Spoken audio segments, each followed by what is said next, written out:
लोग देवी देवताओं को खुश करने के लिए बकरे की बलि चढ़ाया करते थे।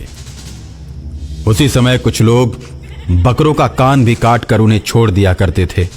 जिस बकरे के कान को काट कर छोड़ा जाता था वो देवी शक्ति से संपन्न मां काली का बकरा होता था, जिसे कोई भी डर की वजह से छूता नहीं था। और बकरा चाहे जहां कहीं भी हो, लोग उसे मारते नहीं थे, लेकिन कुछ बकरों की लोग बलि चढ़ा देते थे और उसके मांस को प्रसाद के रूप में खाते थे। बहुत से लोगों ने मिलकर एक बकरे की बलि चढ़ाई। अभी बकरे की आयु पूरी नहीं हुई थी। आयु से पहले मरने के चलते बकरा भूत बन गया और एक बड़े से बकरे में उसकी आत्मा प्रवेश कर गई। अब वो एक भूतिया बकरा बन गया।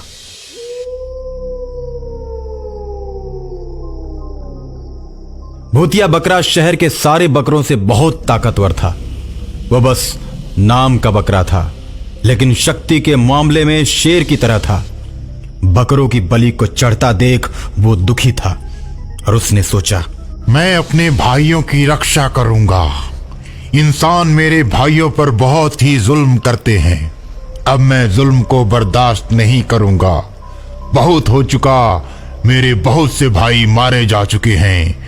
मैं उनके ऊपर किए हुए अत्याचार का बदला लूंगा और उनके बलिदान को व्यर्थ नहीं जाने दूंगा। ऐसा मन में सोचकर जहां भी मांस बेचने वालों को देखता वहीं पर रुक जाता। मांस बेचने वालों को अकेला पाते ही वो बकरा उनको मौत के घाट उतार देता। बहुत से कसाईयों को वो बकरा शहर में भी मार चुका था। शहर में बकरे की चर्चा होने लगी कि बकरा शेर की तरह जिधर से भी गुजरता है। लोग डर की वजह से भागने लगते हैं। एक दिन वो बकरा एक मंदिर के पास गया। मंदिर के पास बैठकर आराम कर रहा था। वो गर्मी का समय था। बकरा पेड़ के नीचे बैठा हुआ था। तब तक 2-4 लोग एक बकरे को टीका लगाकर और माला पहनाकर मंदिर में बलि देने के लिए ले जा रहे थे। जब खूनी बकरे ने यह सब देखा तो क्रोध की वजह से उसकी आंखें लाल हो गईं और बलि देने वाले इंसानों को मारकर मौत के घाट उतार दिया। मेरे भाई, तुम भाग जाओ या फिर मेरे पीछे पीछे चलो। जब तक तुम मेरे साथ रहोगे तब तक कोई भी इंसान तुम्हें छू नहीं सकता। और इतना सुनकर बलि का बकरा खूनी बकरे के साथ हो जाता है।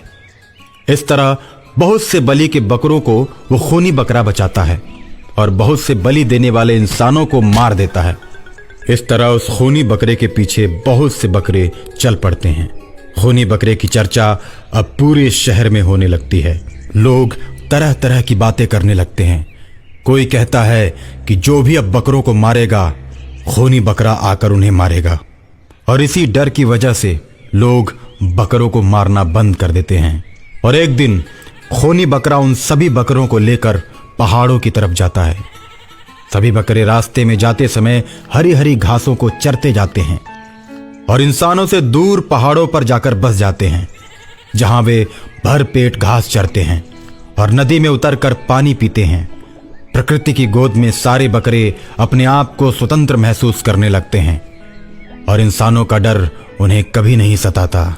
सारे बकरे उस पहाड़ों की वादियों के बीच, उस हरियाली के बीच खुशी और आनंद से जीवन जीने लगते हैं और अंततः उस खूनी बकरे को अपना राजा घोषित कर देते हैं।